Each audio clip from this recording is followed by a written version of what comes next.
Umusi Maimani anozikanwa kuti aiwa is a member of the National Assembly yegovernment yenyika yeSouth Africa. Oya panguva inoyi achikomenda pamusoro pemashoko anotaurwa nemutungamiriri wenyika kuti aiwa he will not seek the third term. Sanapinda mashoko atoona kuti vakomana vekuSouth Africa panguva inoyi havachatodi kutonzwa nezvevakomana ve the ruling party veZANU-PF. Doti bo subscribe or like or turn on the bell icon.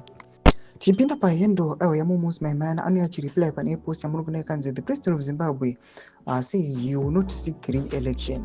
Anouya achikomenda achiti didn't he say he would be better than Mugabe and it turned out to be far worse. As Africans, we should stop giving any oxygen to the words of dictators. As South Africa, we should have no time for this man. He has led his country into disaster and we pay the price for his failures. Mashoko anobva kuSouth African government. Vakomana naMumusi Maimani vachita aiwa vakomana madetectors atofana kutowanyima oxygen.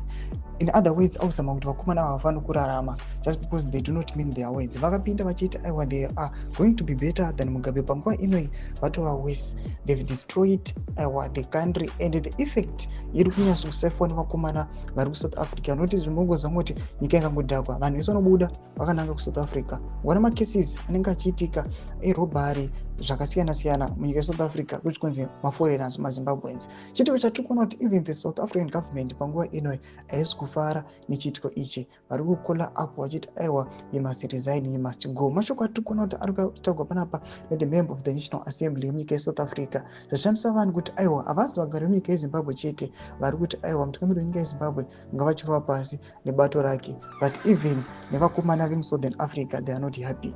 Tudze mafungiro enyu muri kudii pamusoro pechitiko ichi. Aiwa pinda comment section medu, subscribe or like, turn on the bell icon.